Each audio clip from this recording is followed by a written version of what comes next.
saudara kita.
Mohon kepada para takziah, para pelayat yang sudah berkesempatan hadir dan selesai siang, langsung saja meninggalkan lokasi gedung MTA dan kembali pulang ke rumahnya masing-masing. Terima kasih. Hadiahnya rekan-rekan wartawan untuk kehadirannya pada kesempatan pagi hari ini. Karena yang pertama, selain meliput tentu kita melayat, takziah dan mendoakan semoga Al-Ustaz Ahmad Sukino, pimpinan Pusat Majelis Takfir Al-Quran yang juga ayah kami, mudah-mudahan diterima Allah Subhanahu wa Ta'ala, diterima oleh Allah, ditempatkan pada surganya. Memang beliau kemarin siang secara tiba-tiba hilang kesadaran begitu. Kemudian setelah itu langsung kita koordinasikan dengan jajaran direksi rumah sakit di Solo. Akhirnya kita kirim ke Muwardi dan di sana beliau dari hasil diagnosis tim dokter bahwa ditemukan adanya serangan stroke yang mendadak, yang mana sebelumnya ini belum pernah dalam riwayat penyakit beliau belum pernah ada sebelumnya. Tapi bagaimanapun juga tim dokter telah bekerja dengan maksimal. Kita selalu komunikasi baik dengan tim dokter yang menangani maupun dengan jajaran direksi Rumah Sakit Dr. Muwardi untuk saling berkabar perkembangan daripada Ustadz Sukino. Dan memang akhirnya kurang lebih sekitar pukul 3 lebih 47 menit tadi Al-Ustadz Dr. Ahmad Sukino dipanggil oleh Allah Subhanahu wa Ta'ala. Mas, mungkin ada, saya rasa kalau firasat tentu tidak ya, tapi kalau pesan tentu dalam setiap aktivitas beliau, dalam setiap kita duduk bersama baik di rumah maupun di kantor, pasti setiap kalimat beliau, setiap ucapan beliau bagi kami adalah pesan yang mana kita sebagai generasi penerusnya harus memegang teguh cita-cita dan juga semangat beliau. Artinya kami berharap sepeninggal beliau ini kapal, dalam arti kapal Yayasan Majelis Tafsir Al-Quran ini yang sudah sebesar ini tidak limbung. Kapal ini tetap dapat terus berlayar di tengah samudra siapapun penerusnya nanti. Siapa yang sudah ditunjuk pengganti beliau? Tentu kita belum sejauh itu ya. Terakhir Mas, mungkin ini ada mungkin keinginan beliau saat ini yang mungkin belum tercapai, kira-kira cita-citanya apa itu Mas?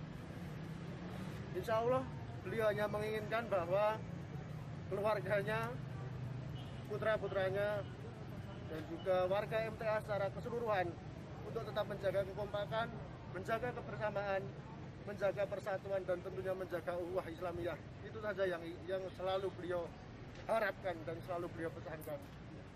Ya, matur nuwun Mas. Secara keseluruhan artinya bersedih itu boleh, berduka itu boleh ya, untuk warga MTA dan juga masyarakat simpatisan yang mengenal Ustadz Sukino. Berduka, bersedih itu boleh, tapi hendaknya jangan berlebihan. Mari kita tetap bersemangat untuk beraktivitas, melanjutkan apa yang menjadi nasihat-nasihat, apa yang menjadi cita-cita, apa yang menjadi semangat daripada Al-Ustadz. Tentu kita keluarga berduka, tapi kita sewajarnya kita harus kembali bersemangat lagi untuk melanjutkan aktivitas. Terima kasih Mas. Ya, artinya banyak sekali lah hal-hal pribadi, hal-hal private yang mana itu Bapak sharingkan dengan saya. Ya tentu banyak lah. Terakhir nih Mas Habib, kan pelajaran waktu MTA itu dulu waktu Pak Abdullah Tobel penggantinya Pak Ustadz Sukino ada semacam pergantian ini. Nah, ini sudah ada semacam dawuh dari Ustadz atau amanat Pak Ustadz Sukino, nanti tinggal saya supaya generasi mudanya gini-gini. Mungkin ada. Tahu tidak ya, artinya Al-Ustadz hanya berpesan ada atau tidak ada saya, dakwah ini Yayasan Majelis Tafsir Al-Quran harus tetap eksis. Jangan sampai itu tadi kapal yang sudah besar sampai seperti saat ini dengan peninggalnya Al-Ustadz juga ikut tenggelam. Ini yang tentu tidak kita harapkan bersama. Mudah-mudahan, tentu saya sendiri juga berharap.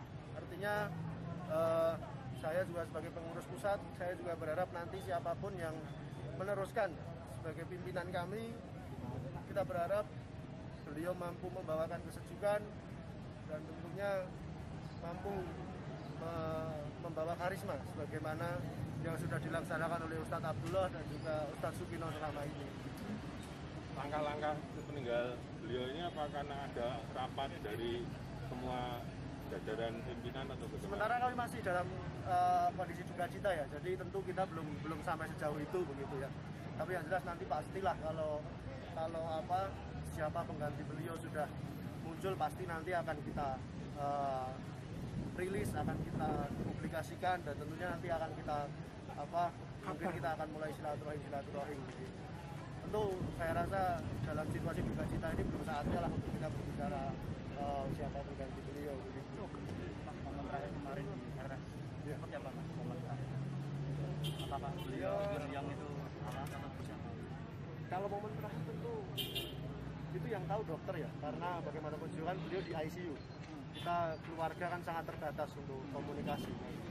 Yang jelas dokter terus mengupdate informasi dengan kami.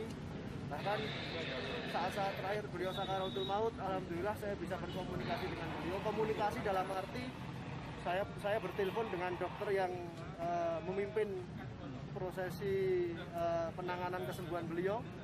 Saya bertelepon, saya bicara di hadapan, di telinga langsung oleh Bapak, kita mendoakanlah. Masa terakhir Bapak.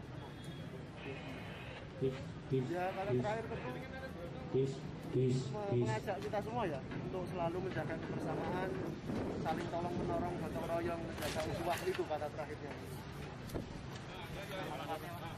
Siapa saya? Muhammad Fatin Habibullah. Muhammad Fatin Habibullah. Kalau di pimpinan pusatnya sebagai saya sekretaris. Pusat, ya.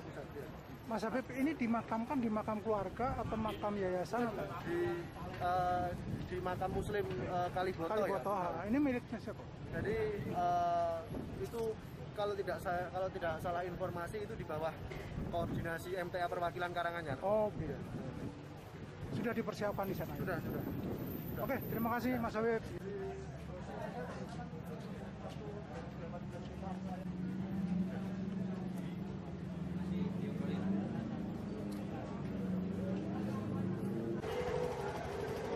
Masya Allah orangnya itu orang yang sangat rahim, yang menerima siapa saja, dan nasihat-nasihatnya itu banyak hal yang terkait praktis, amal-amal praktis sehingga mudah diterima oleh warga MTA atau warga yang lain ya. Dan beliau orangnya simple, ya, ringan tangan dan menerima tamu luar biasa. Ikramnya terhadap baik ya. Dan kita kehilangan. Ya, insya Allah dari komunitas umat Islam, beliau terlibat di situ dalam berbagai diskusi, ya, musyawarah untuk kepentingan warga masyarakat baik secara lokal di Solo maupun regional. Banyak sekali beliau menyampaikan gagasan-gagasannya yang bermanfaat untuk umat ini.